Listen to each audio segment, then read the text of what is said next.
Hey, what's going on? You know who it is. You know what it is. I want you guys to hear some audio, and I'm going to give I'm going to give my opinion of this from my perspective. And I'm glad that somebody is finally coming clean and admitted what a lot of us witnessed back in 2018, in December of 2018. And keep in mind, I was at that fight. But nevertheless, without further ado, just take a listen to this. Interesting thing about this is, well, it's 3 years older, but he's only fought half as many rounds. So Canelo has so much more experience, but he's also been punished more. Yes. He's taken on. And if you look back over the past 7 years, Canelo's, who's he beat? But then you can look at Bud and you can say, who's he fought? He fought Errol Spence after he flipped his car 19 times. Right. And he was damaged. Yeah. And this isn't to take away, because they're only fighting the people who are in front of them. Right. Right. And so we love to see we rewind the hands of time and put a prime Sugar Ray, a prime Hearns and all those Duran, but that ain't happening. You got to fight who's in your era, and the era of fighters that we had in the '80s in that division, in that class, it's just not there anymore. See, we let the other one bait too long. Floyd against Pacquiao. That was the last big fight that we had, really, in Las Vegas. You could say, look, Wilder and Fury.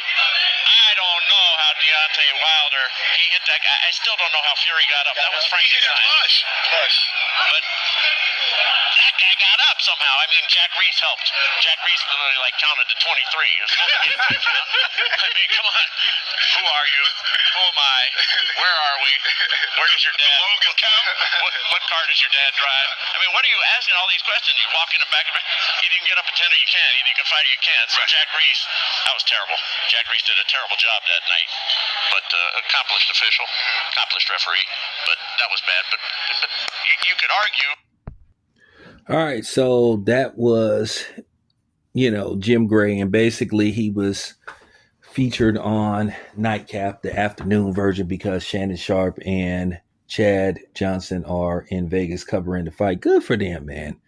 I'm glad that, Shannon Sharp is still going strong. A lot of people were praying for his downfall. Not me, but nevertheless, that's neither here nor there.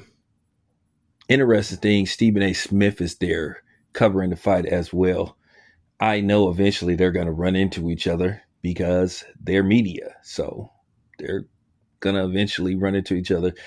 I wonder how that's going to be.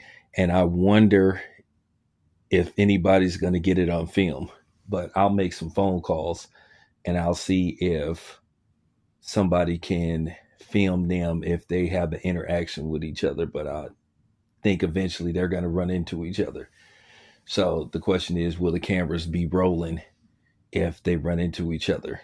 But, let's get back to Jim Gray.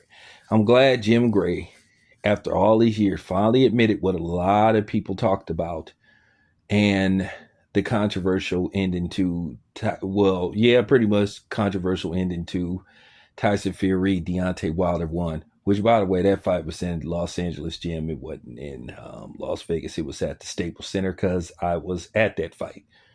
But nevertheless, I'm glad Jim Gray is admitting without saying it that Deontay Wilder was robbed of a knockout win of Tyson Fury. And if he had got that knockout win over Tyson Fury, boy, man, he could have, for the most part, he could have wrote his own ticket.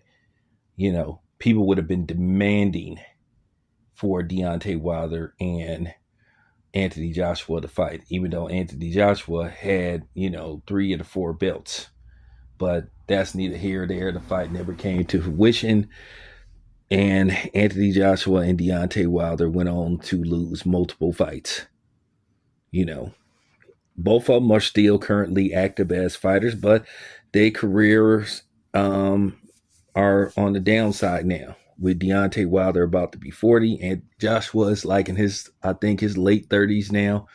But nevertheless, that's just unfortunate what happened that night. Deontay Wilder was robbed of a knockout win over Tyson Fury, and a lot of people, talked about that. said that Tyson Fury got an extremely long count, and then of course people got attacked. Oh, you're a hater. Oh, you're a hater, or you're being racist. Like, how in the fuck was that being racist when I obviously was stating what obviously had happened? And the funny thing is, I made it my duty not to make that fight about race, which I didn't. But guess who made it about race? The very people who tell us black people don't make everything about race. But then again, go figure. It's okay for them to make something about race when they trying to prove some kind of point. But then when we do it, oh, we're whining, it's victimhood and all that, which I pay them no mind. I don't do the because I'm white and I say so, but I'm glad that Jim Gray came clean. Well, I'm not going to say came clean. I'm glad that he finally just said, you know what, I'm just going to tell the truth. Didn't agree with him about the Terrence Crawford Spence situation, but he's entitled to his opinion. But yeah, if Jack Reese would have just did the right thing and called it a knockout, a knockout win for Deontay Wilder, boy, oh boy, oh boy, Deontay Wilder stays, undefeated. And like I said, who knows what happens with Deontay Wilder. So yeah, I'm glad that, Jim Gray admitted this.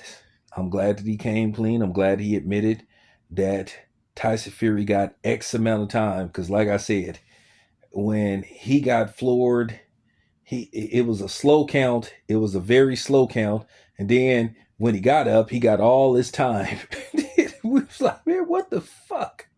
But nevertheless, I had a real good time at that fight. I got quite a few interviews. So, it was dope.